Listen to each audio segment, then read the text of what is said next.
She wasn't the most standout girl in class, nor the one who turned heads in a crowd.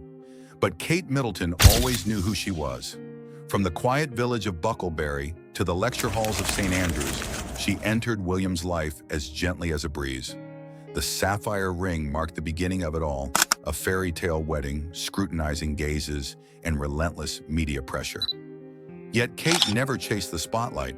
She chose resilience, quietly building her path step by step. And it was that very composure that made her the anchor for a royal family teetering on the edge. The morning sun peeked through ancient oak trees, casting dappled golden light onto the Berkshire village lane. Sparrows chirped in harmony with the steady footsteps of 14-year-old Kate Middleton, her worn leather satchel swinging on her shoulder. She walked unhurriedly, her brown hair neatly tied back, her bright brown eyes sparkling like an autumn lake. In her hand was a soft-cover book, her fingers gently tracing its yellowed pages. Bucklebury, where Kate grew up, was small and unassuming, like a watercolor painting. Moss-covered tiled roofs, white wooden fences, and the aroma of freshly baked bread from Mrs. Brown's bakery wafted through the alleys. The Middleton family wasn't wealthy, but they lacked for nothing. Her father, Michael, was a quiet man, always smiling as he fixed the children's old bicycles. Her mother, Carol, was the heart of the home, her hands deftly preparing dinner, her voice gentle yet resolute. "Do your very best, Kate," she often said, "and never let anyone make you feel you're not enough." Kate wasn't the most noticeable child in the village. Her younger sister, Pippa, was the one who drew eyes with her radiant smile and lively spirit. Kate, by contrast, was a quiet shadow. At school, she sat in the corner of the classroom, listening, observing, jotting notes. When the teacher called on her, her answers were concise, never excessive, but always on point. Her friends called her Careful Kate, not to tease, but because they knew if you needed someone to keep a secret or finish a task on time, Kate was the first choice. Yet within Kate was a world few could touch. Each evening in her small attic room, she opened her green leather diary, writing with the fountain pen her mother gave her for her 12th birthday. The slanted words spoke of modest dreams, standing in front of the class without shyness, traveling far to see a world beyond Bucklebury, or simply having a corner to grow carnations, her mother's favorite flower. "I don't need to be the best," she wrote, "but I want to be someone who never gives up." That young Kate had no idea that this steadfast nature would carry her far. From that humble village, a long journey awaited her. A journey without fireworks, but one that would change the world.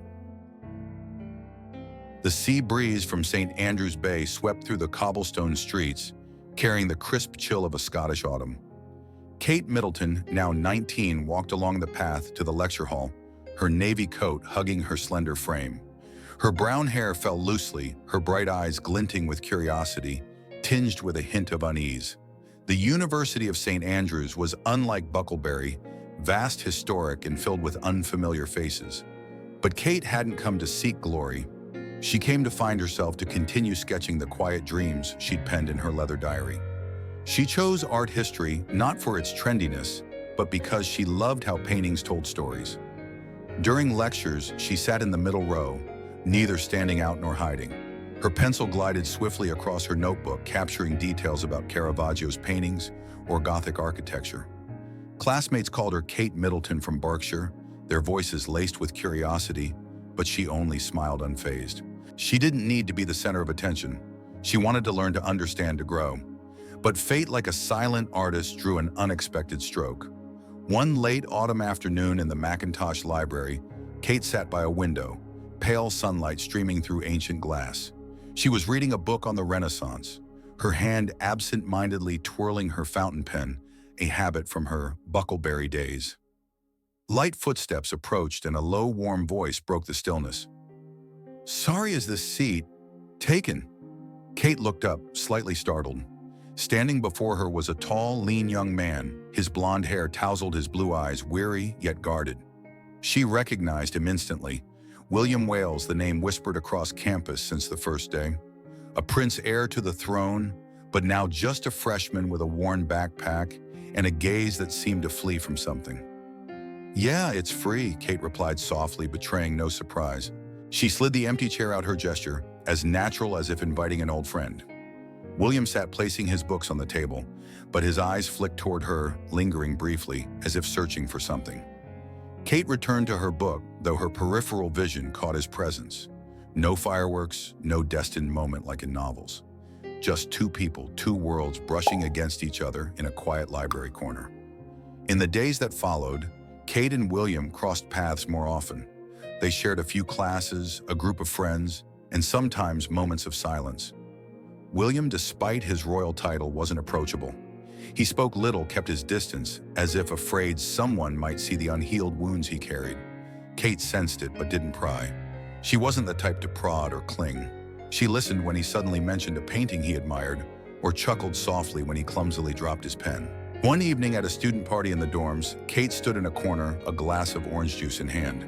The music blared, lights flickered, but she remained a quiet shadow amidst the crowd. William appeared not in a suit or royal cloak, just a green sweater and jeans. He approached not because she stood out, but because she was the only one in the room not vying for his attention. Not a fan of parties, he asked, his tone lightly teasing. Kate shrugged, smiling. Not really. I just prefer watching. William looked at her this time longer, as if her words touched something deep within him. Watching, he echoed, his voice softening. Is that why you always know when I want to be left alone? Kate laughed, offering no reply. But their eyes met, and in that moment something real, something fragile took root. Not love, not yet. Just an understanding, like two travelers realizing they're on the same path. Kate didn't idolize William or dream of a fairy tale. She respected him as she did anyone who lived authentically. She saw him laugh loudly with friends, but also slip away quietly when someone mentioned his mother, Princess Diana. She didn't ask, didn't judge. She remembered storing those details in her heart as she had with her Bucklebury friends. William, for his part, was drawn to Kate's calm. She didn't try to impress, didn't fill silences with empty questions. She was simply there, like a small lamp, not dazzling, but bright enough to make him feel safe. He didn't say it, but each time he looked at her, he wondered. Was it fate that brought her here, or just a chance we're too afraid to believe in? A light drizzle fell over Kenya's lush green fields, where faint sunlight pierced the morning mist. Kate Middleton, now 28, sat on a mossy rock by a stream, her wool coat warding off the chill. Before her, William knelt on one knee, his blue eyes shimmering with sincerity and a touch of nervousness. In his hand was a small box, and as it opened, light glinted off a deep blue sapphire surrounded by sparkling diamonds. Princess Diana's ring, a symbol of a love story that once captivated the world and a heartbreaking tale that never fully closed. Kate Williams' voice was warm, but slightly unsteady. Will you marry me? Kate gazed at him, her heart skipping a beat. She had dreamed of this moment, but not with fireworks or grand vows. She dreamed of William, the man she loved, with his gentle smile and the scars he hid behind his eyes. But that ring, radiant and weighty, was more than a gift. It was a reminder, a thread tying her to a past she hadn't lived, a shadow she couldn't escape. She smiled, silent tears glistening in her eyes. Yes, she whispered, her voice firm yet soft. William slipped the ring onto her finger, and in that moment they both fell silent, as if the world held its breath. But as he embraced her, Kate felt a chill run down her spine.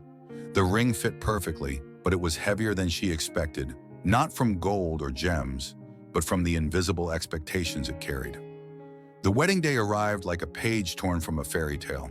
Westminster Abbey, with its ancient stone arches and lights streaming through stained glass windows, became the world's focal point. Millions flocked to London, lining the streets, waving flags and cheering. On Buckingham Palace's balcony, Union Jack flags fluttered in the breeze, mingling with the resonant chimes of Big Ben. Kate stepped from a gilded horse-drawn carriage, her Alexander McQueen wedding gown flowing like white silk, its 9-meter train shimmering like a silver river in the sunlight. She entered the Abbey, the eyes of the world, and countless cameras tracking her every move. A small tiara borrowed from Queen Elizabeth sparkled atop her neatly pinned brown hair. But in that moment, Kate didn't feel like a fairy tale princess. She felt like Kate Middleton from Bucklebury, the girl who once clutched a worn satchel, now standing at life's greatest crossroads. The sapphire ring on her finger, gleamed a reminder that she wasn't just marrying William, she was marrying a legacy, a history and a nation. William stood at the aisle's end, his scarlet Irish Guards uniform, making him look like a prince from a storybook. When their eyes met, Kate saw his smile, the gentle one that had stirred her heart at St. Andrews.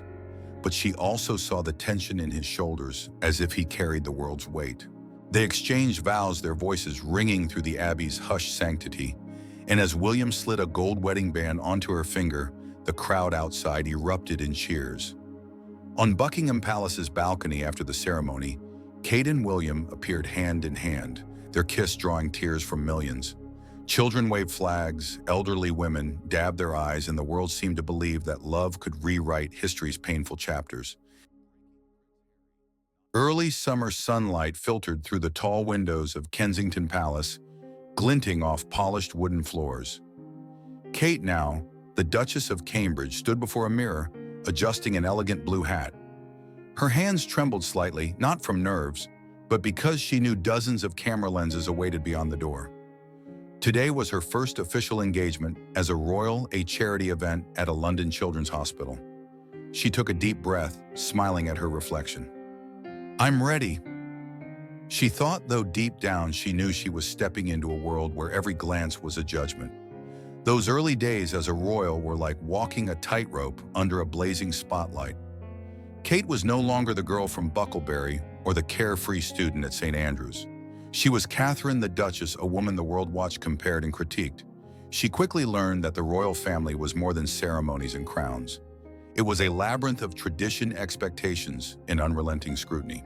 Each morning, she woke to a packed schedule, learning protocol from advisors, rehearsing speeches in front of mirrors, and reading articles about herself. She didn't complain, but some nights when William slept soundly, she sat alone in the living room, gazing at the dark garden, wondering, "Do I truly belong here?" Comparisons to Diana were inescapable. The public adored Diana, the people's princess, who shattered boundaries with her radiant smile and open heart. Kate lacked that explosiveness. She didn't sweep into crowds with energetic waves or deliver speeches that left the world in awe. She chose to listen, smile, and act quietly. But the world wasn't ready for such quietness. "She's too ordinary," one commentator wrote. Kate read those words in a newspaper, her heart stinging, but she refused to let them break her.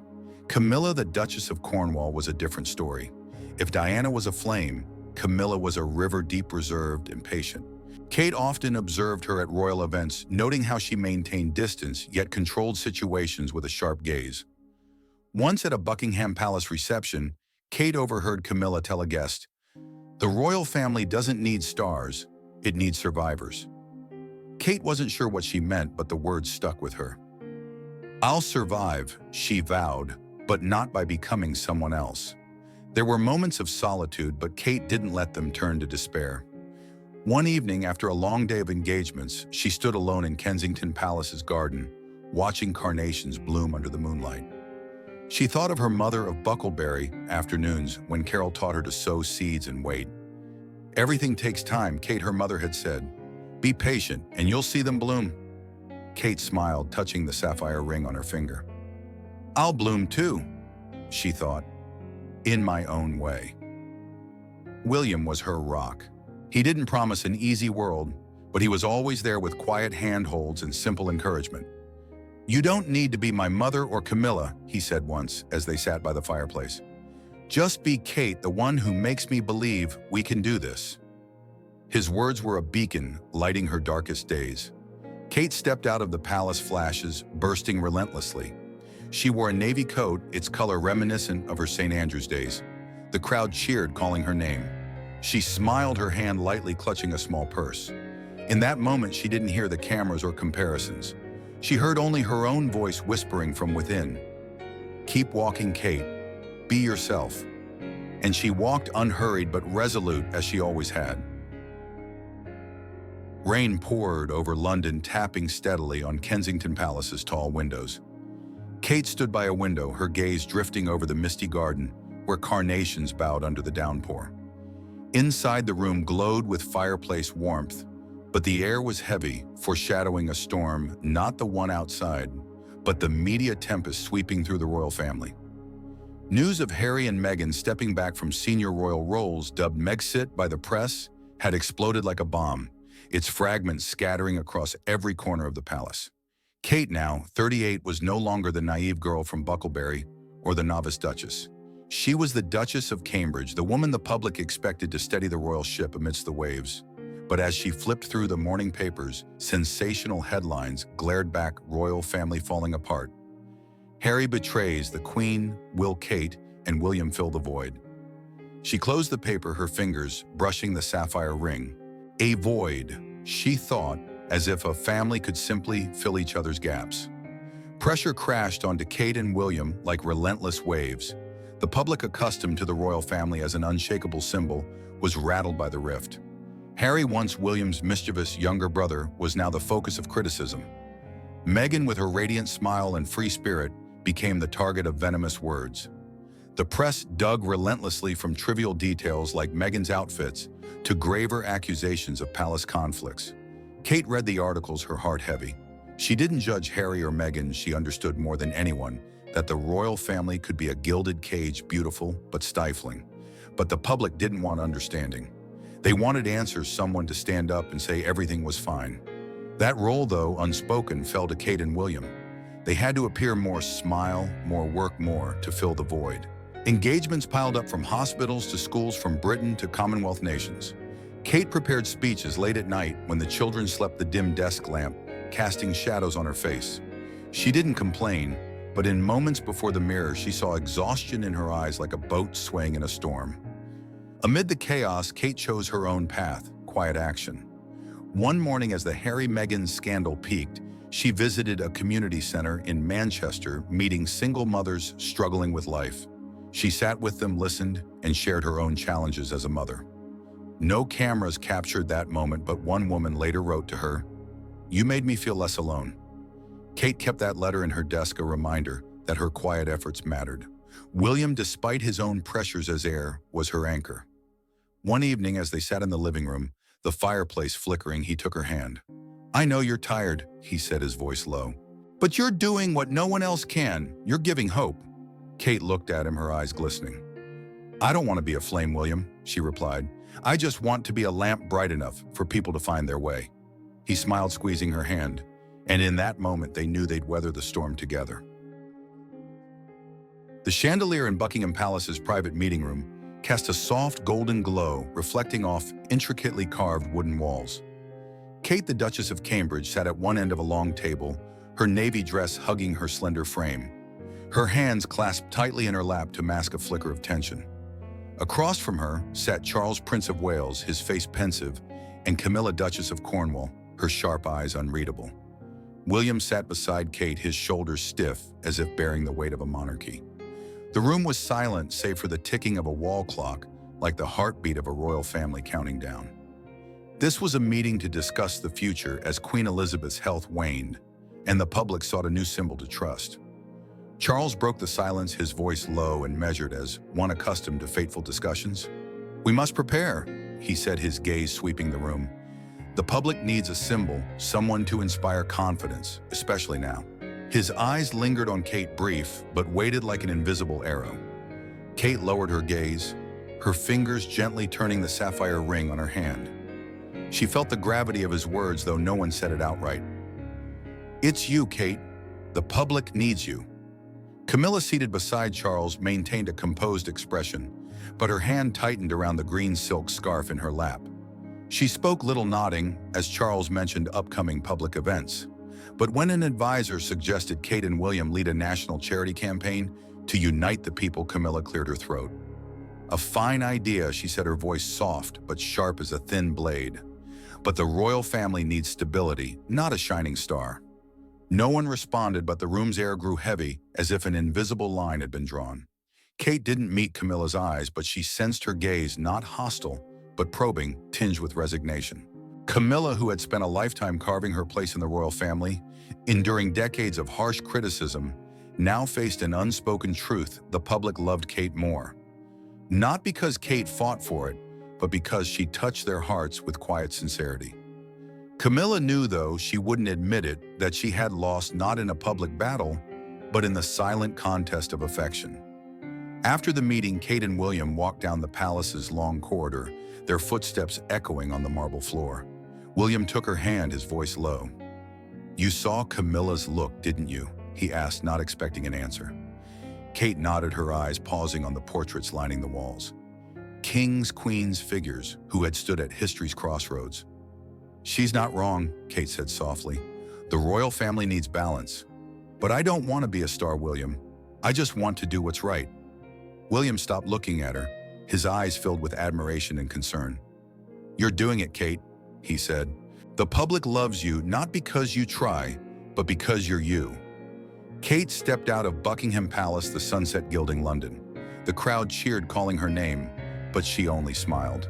In the private meeting just ended, no words were explicit, but Charles's glance, Camilla's silence, and William's hand clasp had confirmed she was the new symbol, the lamp the public needed in the royal family's dark days.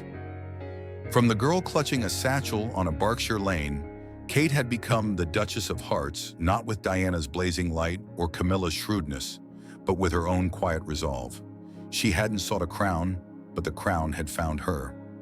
As she walked, her gaze on the horizon, Kate knew her journey wasn't over, but she had found her path, a path of a lamp bright enough to guide, steadfast enough to never fade. Hit like, share, and subscribe to follow Kate's inspiring journey and more captivating stories of the British royal family.